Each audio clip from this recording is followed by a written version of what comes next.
This channel does not promote any violent, harmful, or illegal activities. All content provided by this channel is meant for an educational purpose only. Top quality और consistent performance के लिए सिर्फ silver pumps नाम याद रखना।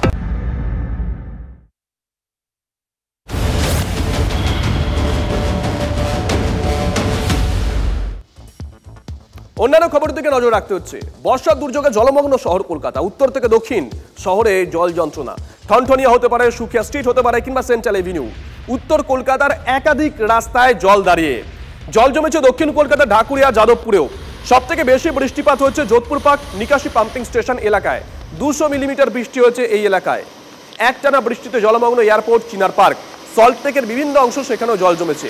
শহর কলকাতার ছবি দেখবো। সোমা আমাদের সঙ্গে রয়েছেন, আমাদের সহকর্মী। সোমা, 10:39 যারা ধরো রাস্তাঘাটে বেরিয়েছেন, অফিস কাছারিতে যাবেন, একটু তাদের জন্য আপডেট যে রাস্তার কি অবস্থা, কোথায় কোথায় জল জমে আছে, বাস, ট্রাম, অটো চলছে কিনা।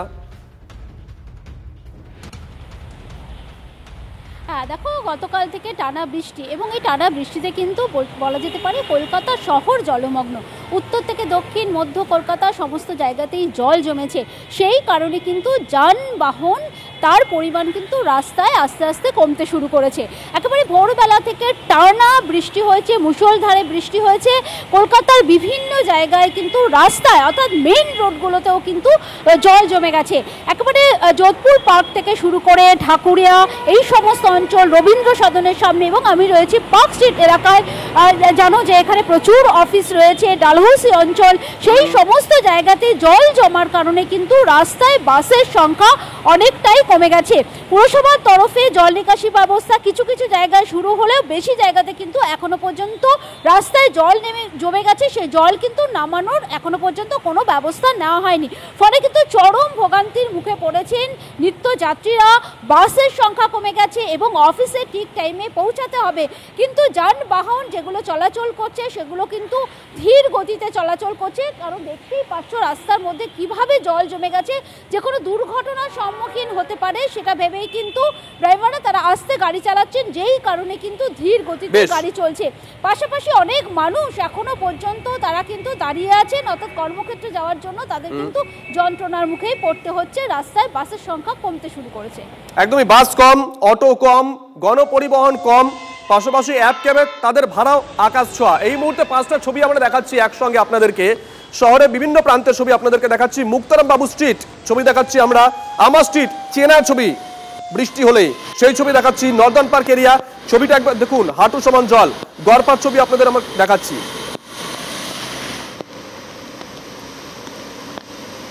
সকালে আমার স্ট্রিটের কি ছবি ছিল একবার দেখাই। ভোর থেকে যে একটানা বৃষ্টি শুরু হয়েছে নিম্নচাপের জেরে, তার জেরে উত্তর কলকাতার বিস্তীর্ণ এলাকায় কিন্তু জলমগ্ন হয়ে পড়েছে। আর এই আমার স্ট্রিটে আমরা এই মুহূর্তে দাঁড়িয়ে রয়েছে, রীতিমতো জলমগ্ন হয়ে রয়েছে, হাঁটুর কাছাকাছি জল জমে গেছে। জনজীবন যে বিপর্যস্ততা বলার অপেক্ষা রাখে না। যে সমস্ত যানবাহন চলাচল করছে তা অত্যন্ত ধীর গতিতে চলাচল করছে। সব মিলিয়ে এই জমা জল নামতে বৃষ্টি যতক্ষণ না কমছে ততক্ষণ কিন্তু এই জমা জল নামবে না, এটা কিন্তু বলার আর অপেক্ষা রাখে না। তবে ইতিমধ্যেই কলকাতা পুরসভার তরফ থেকে যেটা আমরা জানতে পারছি, যে সমস্ত পাম্পিং স্টেশনগুলো রয়েছে সেগুলোকে সব খুলে দেওয়া হয়েছে। তার পাশাপাশি স্থানীয়ভাবে যে সমস্ত ড্রেনেজ সিস্টেম রয়েছে সেগুলোর দিকে নজরদারি চালানো হচ্ছে। অর্থাৎ কোথাও কোনো রকম প্লাস্টিক বা আবর্জনাতে রাস্তা বা ড্রেনেজ সিস্টেম কোনোভাবে বাধাপ্রাপ্ত হচ্ছে কিনা।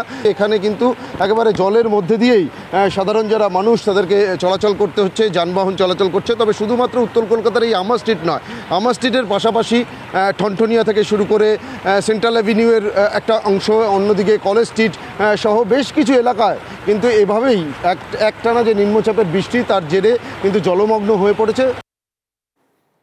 এ তো শহরের ছবি দেখালাম, জেলার ছবিগুলো দেখুন। রাতভর বৃষ্টিতে জলে ভাসছে ঘোলা থানা। গামবুট পরে ডিউটি করছেন অফিসাররা। জল ঢুকেছে থানার রেকর্ড রুমেও। জলে গুরুত্বপূর্ণ নথি নষ্ট হয়ে যেতে পারে এমনটাও আশঙ্কা করা হচ্ছে। ঘোলার ছবিটা দেখবো, অনন্ত আমাদের সঙ্গে রয়েছেন। অনন্ত, দেখো এই মুহূর্তে রাতভর বৃষ্টিতে জলবন্দী দশা ঘোলা থানা। দেখো ঘোলা থানায় গামবুট পরে ডিউটি করছেন অফিসাররা। পায়ের তলা, পায়ের নিচে জল, সেই জল নিয়ে তারা ডিউটি করছেন। এবং এই মুহূর্তে আরও যে এক্সক্লুসিভ ছবি দেখাচ্ছি, দেখো যে রেকর্ড রুম, কাগজপত্র সব জলে ভাসছে এবং যে যাদের অভিযুক্তদের রাখার জায়গা সেল, সেই সেলেও তাদেরকে রাখা যাচ্ছে না। দেখো আমি তোমাকে দেখাচ্ছি, কম্পিউটার টেবিল থেকে আরম্ভ করে সমস্ত জলে ভাসছে, জল ছুঁই ছুঁই একদম রেকর্ড রুমে কাগজপত্র নষ্ট হয়ে গেছে, অনেক কাগজপত্র। এবং যে দশা, এই দশা কিন্তু পানিহাটি এই যে জলমগ্নের দশা, এই ঘোলা থানা জলমগ্নের দশা, এ কিন্তু নতুন নয়, এ কিন্তু প্রতিবারই এই ঘটনা হয়। আমি আর একটু দেখাই যে দাদা কি অবস্থা জলে পুরো ডুবে গেছে ঘোলা থানা, পুরো খাতাপত্র সব ভিজে যাচ্ছে জলের ভিতরে। আর আমরা থাকতে পারি, বহু বছর ধরে কষ্ট পাচ্ছি। আর সমস্ত জায়গায় জল, সমস্ত খাতাপত্র সব খাতাপত্র ভিজে গেছে এবং সব ভিজে গেছে, দামি দামি কাগজপত্র সব নষ্ট হয়ে যাচ্ছে, ভিজে ডুবে গেছে। ভিজে গেছে, দেখো এই নথিপত্র ভিজে গেছে, সেগুলো উদ্ধারের চেষ্টা করছে। খুব গুরুত্বপূর্ণ নথি। দেখো থানার ভেতরে ইট পাতা হয়েছে, এই ইটের ওপর দিয়ে পুলিশ এবং পুলিশ অফিসাররা তারা যাতায়াত করছেন। যারা থানায় আসছেন যে অভিযোগ জানাতে, তারাও কিন্তু সমস্যায় পড়ছে। দেখো দিনে এক সমস্যা। আর অনন্ত লকআপে কেউ ছিল কি, সেলে কেউ ছিল? যদি থেকে থাকে তাদের কোথায় রাখা হয়েছে? তুমি তো দেখাচ্ছিলে যে তার ভেতরেও জল ঢুকে গেছে। যারা অভিযুক্ত, তারা লকআপে যারা ছিল, তাদেরকে অন্যত্র সরানো হয়েছে, কেন তাদের যাতে কোনো রকম ক্ষতি না হয়। দেখো সব জলের মধ্যে, হাঁটু জল, তার মধ্যেই তারা ডিউটি করছেন এবং এতে তাদের বিপদও রয়েছে। যে কোনো সময় সাপ কোপ ঢুকে যেতে পারে, ক্ষতি হতে পারে, তাদের আক্রান্ত হতে পারে। দেখো গামবুট পরে ডিউটি করছে পুলিশ, এই জলের মধ্যে তারা তাদের ডিউটি পালন করছে, তাদের কর্তব্য পালন করছে। কিন্তু এই দশা, এই জলের যে বন্দি দশা, এই দশা কবে কাটবে সেটা নিয়েই কিন্তু তাদের কাছে লাখ টাকার প্রশ্ন। একজন বলছিলেন যে এরকম হয়, প্রতি বছর হয়, আর পাচ্ছি না। ডিউটি করছেন তারা, কিন্তু একজন ওখানে তুমি যার সঙ্গে কথা বললে তিনি বলছিলেন যে এটা প্রতি বছর হয়, আমরা আর পাচ্ছি না। আর কতদিন অনন্ত?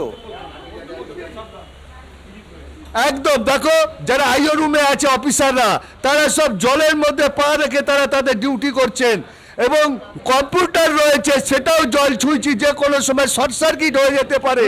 শর্ট সার্কিট হয়ে অনেকে কোনো দুর্ঘটনাও ঘটতে পারে। দেখো এই যে ঘটনা, যে গামবুট পরে যারা ডিউটি করছেন তো করছেন, যারা দাদা কি জল তোলা, জল আসলে থানার ভেতরে জল, থানার ব্যাপার আমরা দেখছিলাম। অনন্ত নজর থাকবে, অনন্ত লাইভ ছবি দেখাচ্ছিল ঘোলা থানার ভেতর থেকে। দেখলেন ঘোলা থানার ভেতরে ইট পাতা হয়েছে, গামবুট পরে ডিউটি করছেন ওখানে যারা কর্তব্যরত পুলিশ কর্মী আছেন। একজন ওখানে ছিলেন, অনন্ত তার সঙ্গে কথা বললেন, তিনি বললেন বছরের পর বছর এই ছবি, থানার যে গুরুত্বপূর্ণ নথি, যে রেকর্ড, সেগুলো পর্যন্ত জলে ভিজে যাচ্ছে। যে লকআপের মধ্যে অভিযুক্তদের রাখার, সেই লকআপে পর্যন্ত জল ঢুকে গেছে। এই হচ্ছে আজকের লাইভ ছবি ঘোলা থানার, যে ছবি তুলে ধরলো অনন্ত।